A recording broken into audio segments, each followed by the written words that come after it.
What if I told you one car didn't just become famous, it actually created an entirely new category of car?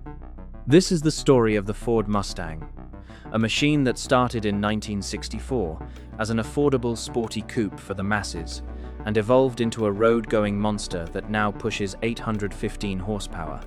From a $2,368 starting price to a modern machine costing over $300,000, this is the full Mustang evolution generation by generation.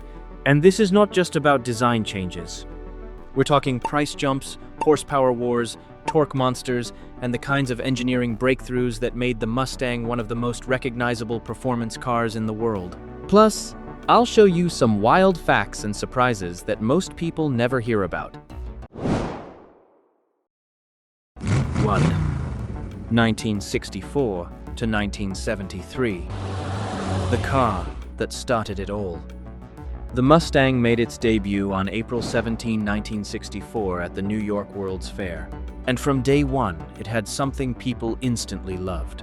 It looked sporty. It looked fresh. And most importantly, it looked expensive without actually being expensive. The base 1964 one-half Mustang started at just $2,368. That made it exciting, but still within reach for ordinary buyers. And that was the genius of the Mustang. Ford didn't just build a cool car. It built a cool car people could actually afford. Under the hood, the early V8 made 164 horsepower, which was a solid start. But very quickly, Ford turned up the heat. By 1965, the famous 289 Hypo V8 was producing 271 horsepower and 312 pound-feet of torque. Now, the Mustang wasn't just stylish, it had real bite. But here's what truly shocked everyone. Ford expected the Mustang to do well. It did not expect a frenzy. The company reportedly received around 22,000 orders on the first day. And in its first full year, Ford sold 418,812 Mustangs. That was not just success. That was a movement. But then the world changed, and the Mustang had to change with it. 2. 1974 to 1978. Mustang II, the Mustang that saved the badge. By the early 1970s, the muscle car world was under pressure. Fuel prices were rising. The oil crisis hit, and suddenly, big thirsty performance cars didn't seem so practical anymore. So Ford made a decision that shocked a lot of people. It made the Mustang smaller. The Mustang II arrived in 1974, and it was a very different kind of Mustang. It was lighter, more fuel-conscious, and built for a new reality. The base model started at around $3,363. But performance was nowhere near the old muscle car era. The base four-cylinder made less than 100 horsepower, and the 2.8-liter V6 made about 105 horsepower. Later, the 302 V8 returned, but even that was much tamer than the Mustangs that came before it. So yes, many fans were disappointed. But here's the twist. The Mustang II may not have been the most exciting Mustang, but it may have been one of the most important, because it kept the Mustang alive at a time when many performance cars were fading away. Without the Mustang II, the story might have ended right there. But once the worst of that era passed, the Mustang was ready to find its attitude again. 3. 1979 to 1993. Fox Body the Mustang gets its swagger back. Then came the Fox Body, and for many fans, this is where the Mustang truly found its spark again. It was lighter, boxier, and easier to modify. It felt more playful, more raw, and more connected to street performance culture. By the late 1980s, the 5.0-liter V8 had become the heart of the Fox Body legend. In 1987, the Mustang GT made 225 horsepower and 300 pound-feet of torque.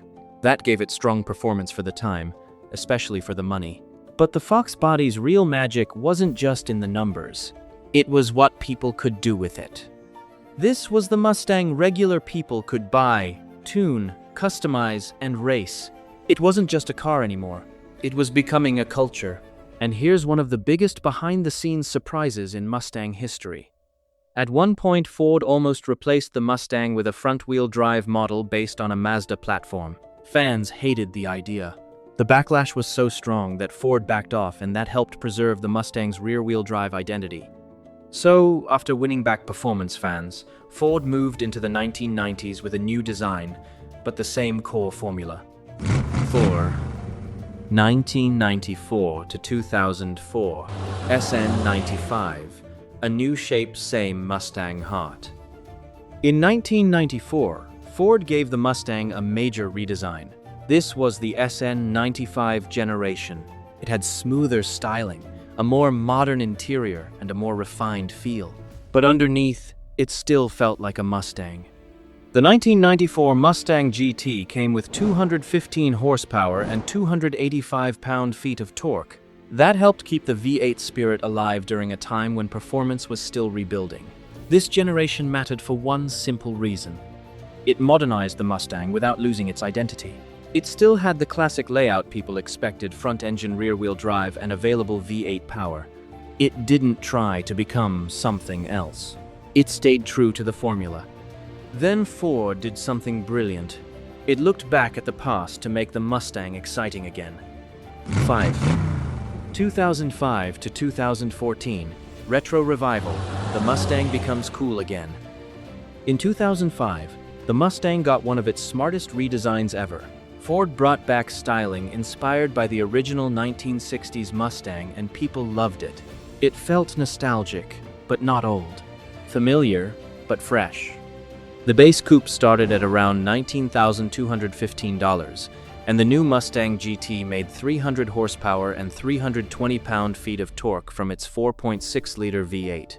This generation brought the Mustang back into the mainstream in a big way. It looked like a Mustang should. It sounded like a Mustang should, and it reminded people why they fell in love with the car in the first place.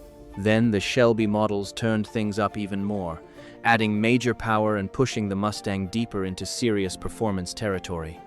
But Ford wasn't done. The next Mustang would not just go retro, it would go global.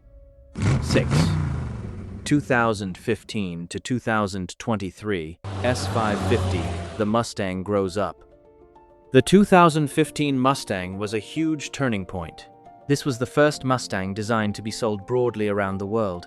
And it brought one of the biggest engineering changes in Mustang history: independent rear suspension. That was a big deal, because for years, critics said the Mustang had power, but not always the refinement to match its rivals in corners. This new suspension helped change that. The 2015 Mustang GT made 435 horsepower and 400 pound-feet of torque, giving it serious muscle and much better balance. But the real jaw-dropper of this era was the Shelby GT350. It came with a 5.2-liter flat-plane crank V8, producing 526 horsepower and 429 million pound-feet of torque, and it could rev all the way to 8,250 RPM. That kind of engine setup is something people usually connect with exotic European sports cars, not a Mustang. And that's exactly why it was such a shock. This generation proved the Mustang could still surprise people even after decades on the road. And by 2018, Ford had built the 10 millionth Mustang, proving just how deep its legacy had become.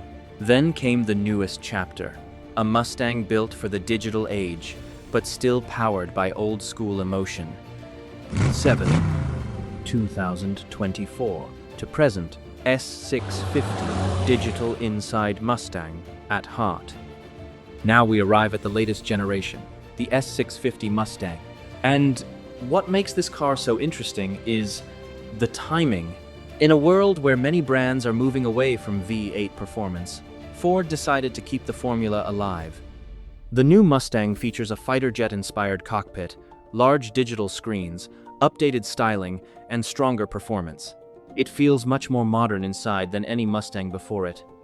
The current lineup starts at around $31,920 for 2025 and $32,640 for 2026, depending on trim. The latest Mustang GT makes up to 486 horsepower and 418 pound-feet of torque with the active valve exhaust. And the Dark Horse raises the bar even higher with 500 horsepower and 418 pound-feet of torque. So even though the interior now looks futuristic, the soul is still familiar.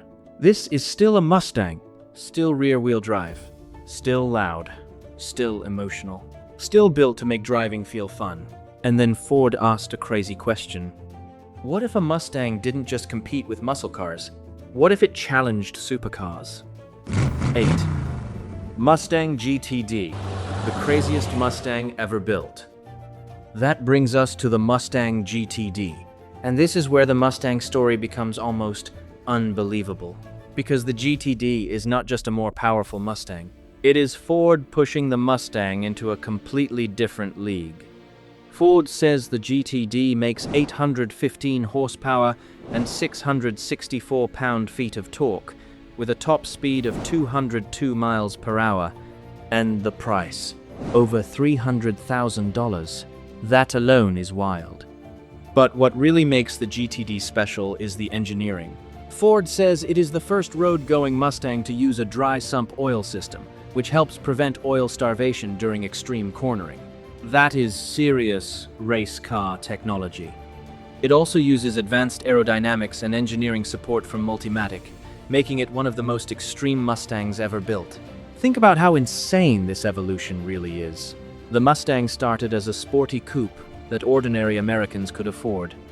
Now, at the top end, it has evolved into something built to challenge elite performance machines. That is not just growth. That is transformation. From $2,368 to more than $300,000. From 164 horsepower in the early V8 cars to 815 horsepower in the GTD, from the New York World's Fair to global icon status. The Mustang has done something very few cars ever managed to do. It changed with the times, without disappearing into them. It survived oil crises, changing rules, new technology, and shifting tastes. And after all these years, it still feels like a Mustang. So now I want to hear from you. Which Mustang generation is your favorite? The original 1964 1/2, the Fox Body 5.0, the retro 2005 Mustang, or the insane Mustang GTD? Drop your answer in the comments. And if you enjoy car evolution stories like this, subscribe to Evolution Unfolded, and I'll see you in the next one.